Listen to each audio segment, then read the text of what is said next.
Ladies and gentlemen, please take your seats. You know, icons come from places that you least expect.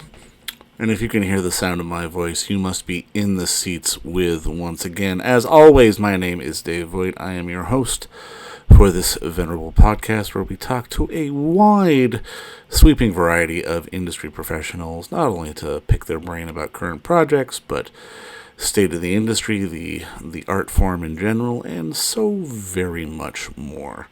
Don't forget that you can subscribe to this podcast via Apple or via Spotify, and you can find everything archived at our YouTube channel at In the Seats. And as always, please don't forget to visit us at In the Seats, intheseats.ca, for all your latest and greatest movie news, reviews, and everything under the sun as we cover festivals, new releases, and everything else in between. And you can find us on the social media, on Facebook, on the Twitter, on Instagram at either In the Seats or It's Podcast One for updates on what's events coming up and episodes coming up or current episodes or all that fun stuff. But on today's show, we talk with one Douglas Arrowsmith, who is the writer-director behind a new documentary that's going to be airing on TVO here in Ontario this coming Tuesday, November 3rd. It is called Picture My Face, the story of Teenage Head, and it is really a music doc that kind of goes above and beyond and really gets into the core of what makes those guys tick and what really is the epic sort of elements that made Teenage Head so iconic, but so unappreciated at the same time for so many years. And we had a great talk, and I hope you enjoy it. All right, bye. I mean, okay. Now, obviously, first off, congratulations on the film. I absolutely enjoyed it. Now, especially with documentaries, I always find that the subject approaches the filmmaker, or it's either the filmmaker approaching the subject. Can you walk me through sort of the birth of wanting to tell this story of the rise, the fall, and then the subsequent rise again of Teenage Head? Mm-hmm. Yeah, I mean, for me, this wasn't one of my bands. Like, what, you know, from my formative years, these guys played to probably a set of friends, older brothers, 2-3 years ahead of me. We were caught up with Simple Minds and stuff like that. But I knew they were important. I knew there was impact. I knew it was massive. It came to me. I come to make this and sort of adjudicate the subject as a non-fan. Yeah. Which is also refreshing. It's new to me. I didn't know the music. I didn't know the names of the records, but I did know that there was a good story there. I had been introduced to the band through some friends, and at least one of the guys had seen the Ron Sexsmith film that I'd done, and they were excited to work together on that basis. But I was not sure how to approach it until the afternoon I met Gord Lewis, and it was at that point that I guess when you practice this spooky craft, you feel this something else. And when Gord walked into the room, I felt that something else, and I thought, he is the carrier. He's the carrier of whatever the work of the film is going to become. It's in Gord Lewis. Yeah. And it was on that basis that I decided, yeah, let's start, And literally the start was that scene, we call it the Werner sessions, where they're all heading into studio for the first time since the death of Frankie, and Gord has these lost tapes. And really the first time I kind of got into the mode of asking questions and stuff was later in the day, and Gord came to life out of that silence and just said, these songs are like old friends. you know, they remind me of Frank. I think about him every day. And I'm like, okay, this is a good start, Gord. We're underway here. Right? Because that's the entire story. Well, in a moment right there. And then the work of the film was, you know, trying to establish that, you know, the depth of that, the ghost of Frank, the impact, you know, the impact and all that. When you're making something like this, because I mean, obviously there's going to be research involved, but also like how much of a sell job is it to sort of get everyone engaged? Because you're not just telling a story of the music, you're telling a story about these guys, and they're like you said, I mean, there is some heady stuff going on in the film. Like, was it a tough sell, or were they sort of on board from the get-go?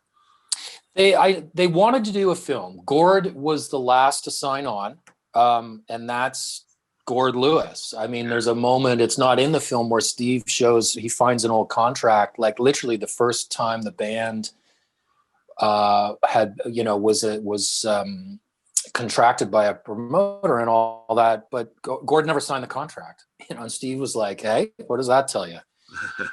So it took, you know, it took a while it was old school. I had to develop the relationships face to face.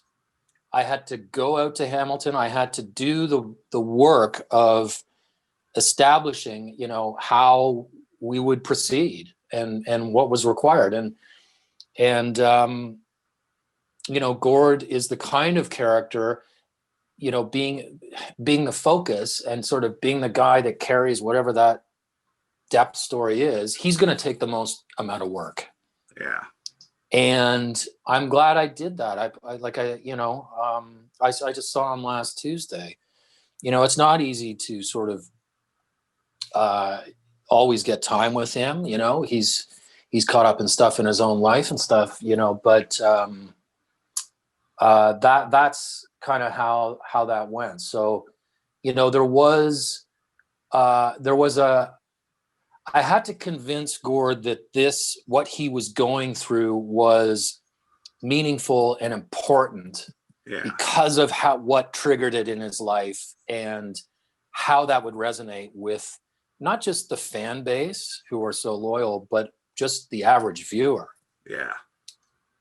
And I mean, I love how you said earlier just that you came from it as a non-fan, because I mean, for myself, I think I came to it as a non-fan. I knew of them. I knew they were significant, but it wasn't something that necessarily sort of clicked with me. But I knew they had their sort of spot in sort of the pop culture music pantheon. But I was never quite as knowledgeable about how sort of dedicated the fan base is. I'm kind of curious. From your perspective, exactly the same. Yeah. From your perspective, in all the research and everything that you dug up, is there anything that kind of surprised you? Because, I mean, I always knew there was Teenage Head, but it never quite clicked with me that it's like, oh, yeah, they were just playing bars for the past 20 years. They really weren't doing much other than those occasional big shows. I think what surprised me is how much they accomplished in such a short period of time. Like just an absolute super comet of achievement. You know, to the point they've got those 2 gold records. They're causing riots that shut down the city, like at Ontario Place. You know, they open Heat Wave. They get helicoptered. All this stuff. Like when I first encountered that Heat Wave footage, which was still on like the actual film reels. Wow. I just thought to myself, fuck, we had a band like that. Like that was those guys, you know? And you see the crowd, it's early in the day, but it's just like, you know, and then there's stories of people swimming across at Ontario Place to get into that show because it was Teenage Head. Yeah. You know, over flipping police cars and all this stuff. Like, it's just that's a kind of time. It's like what Nina Antonia says in the, you know, her one clip. It's like rock and roll was like a religion. It changed your life. Yeah. It had that kind of power to it. And these guys, you know, they remind me of some of the more successful British acts. Like not to mention the dolls, like they had figured out a style and a sound that all went together. Yeah. And they did it in high school. Yeah. Like, you know, when most kids are trying to figure out how am I not going to fucking disintegrate and fall apart, you know, these guys got that together. They consolidated all the awkwardness and stuff which could have gone the wrong way into a band and music. It's really incredible. I mean, and you really encapsulate that in that one scene in the school when she's throwing out the tour writer, and it's like, no, we're in a high school, this isn't happening. But it really did sort of encapsulate that they did figure all this out right then and there, and it really, to be able to sort of have those kind of sort of all-encompassing moments and be able to document them, I've got to imagine not only special for them, but special for you just to witness it. Really was, yeah. And now almost at the end of the film to be the fan now. Yeah. You know, but at this stage then to know each of them, you know, intimately that way in terms of their story and what they've been through. I think, you know, because I've also done films as the fan, and I think in a way you tend to overcook early. You know, everything in front of you looks good in terms of the story because you're such a fan, right? So you're kind of infinitely lost in that fandom thing, and sometimes you lose sense of what the really salient story is, you know. So I mean, it works both ways. You look at the Anvil thing, like it's, you know, there's no right or wrong way of doing it. The point is to just get to the finish line with something that's compelling. And I think as long as you have at least a couple of moments that capture that something else, or, you know, then you've done a good job. I've got to imagine not going into it as a fan probably helps on the research side of things, so you can be a little more clear and salient with sort of the stuff that you need.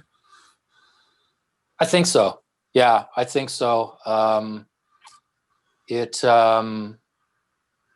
You know, it kept me open to, you know, what Gord was going through, and sort of not, what it allowed for was spotting a powerful present day story that, as I've said, is ignited by the past. Yeah. You know, the potency of their past ignites the present day story.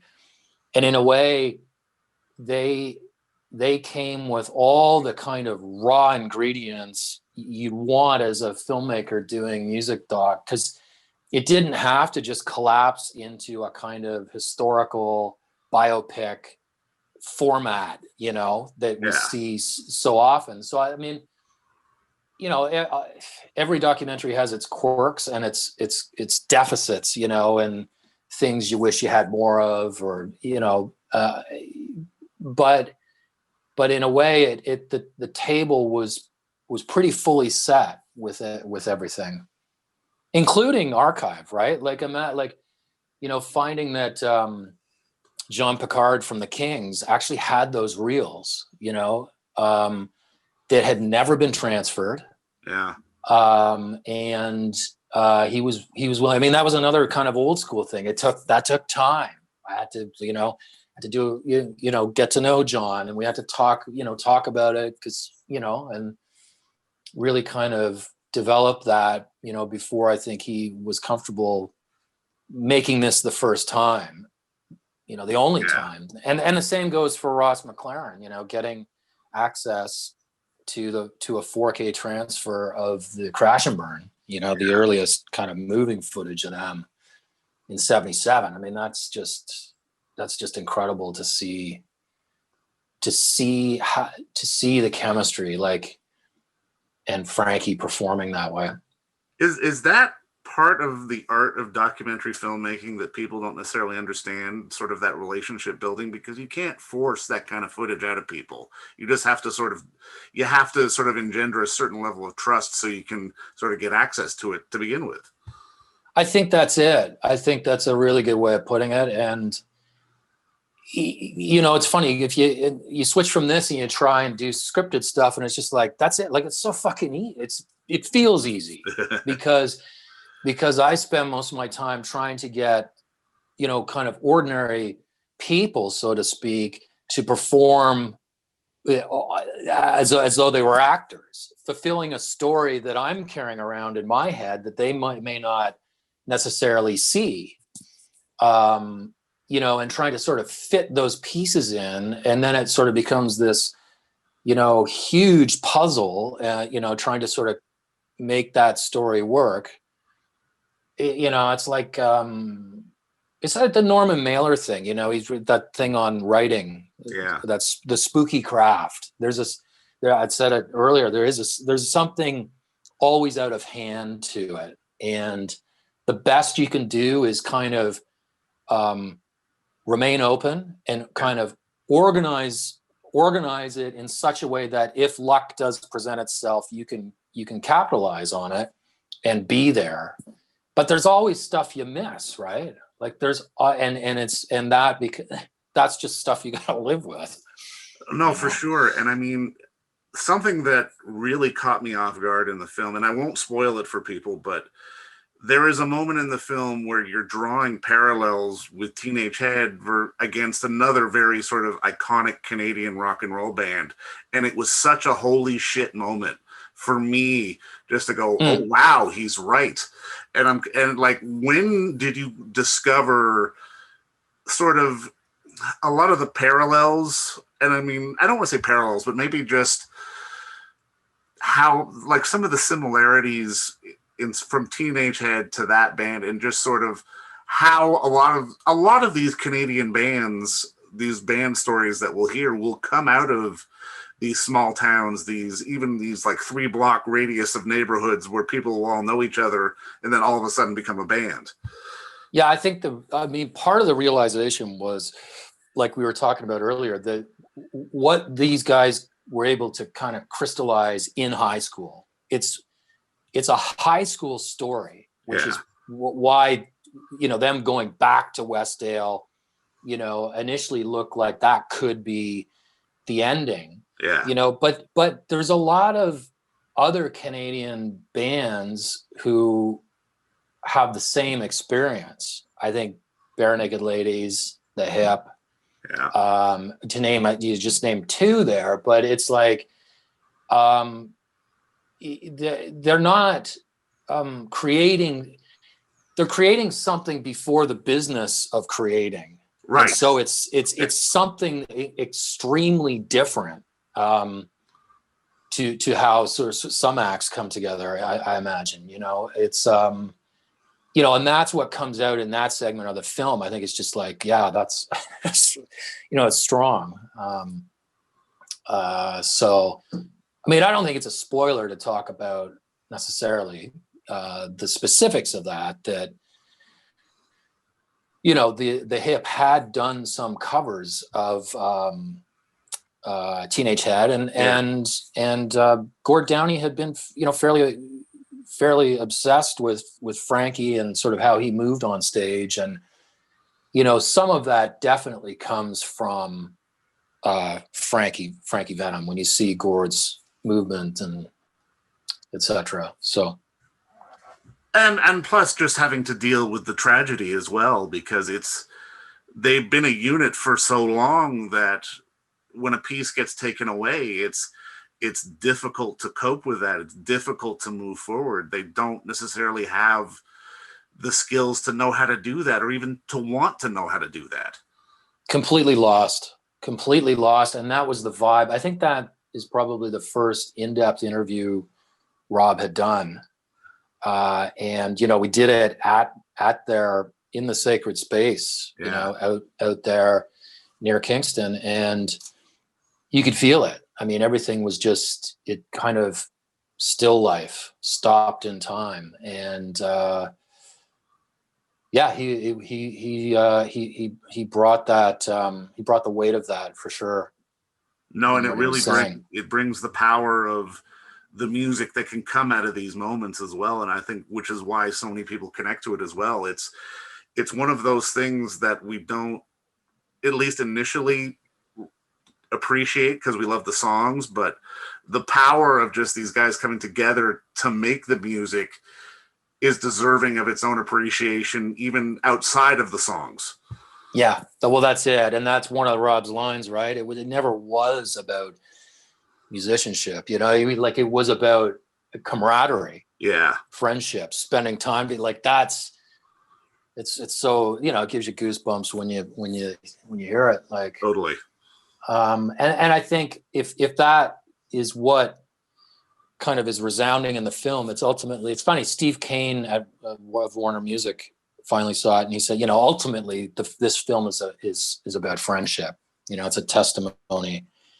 And then what happens when you lose that partner, that creative, you know, other, the spark, you know, then what? Yeah.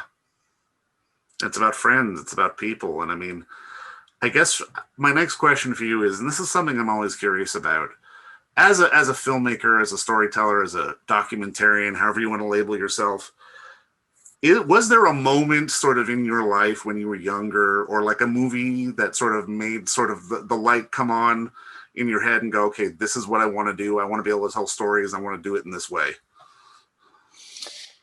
I think for me, I mean, I wasn't going to be doing this. My path was, you know, I was caught up doing post-grad work. I was chasing a PhD. And I had decided that topic was going to look at artist relationships with melancholy and depression. Yeah. Kind of what is that curious relationship that always seems to be there? Yeah.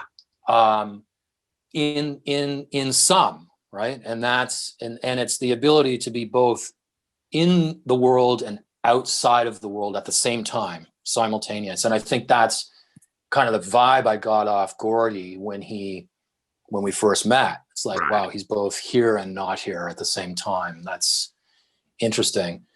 But I think, you know, what led to this is I had planned a bunch of field interviews for that academic work, and the topic I felt was failing, and there was all this stuff I was talked into doing on Shakespeare, and I'm like, I can't do it, I'm quitting.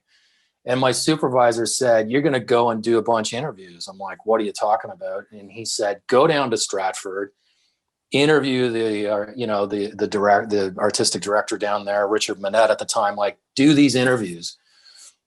And I decided to do it. And as soon as I got into it, these people brought my topic to life, and they could work with it and and I thought, wow, there's the spark. Like, I need to do this. So that, I think, was the beginning. It didn't initially come from watching, being a film buff or watching, except my grandfather was really into Super 8. So that was always around, like seeing the flicker, seeing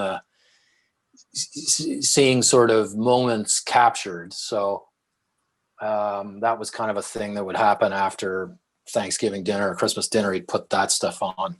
So I think that has a big part of it. I mean, but in terms of, like, Heart-Worn Highways is a favorite film. Oh, great film.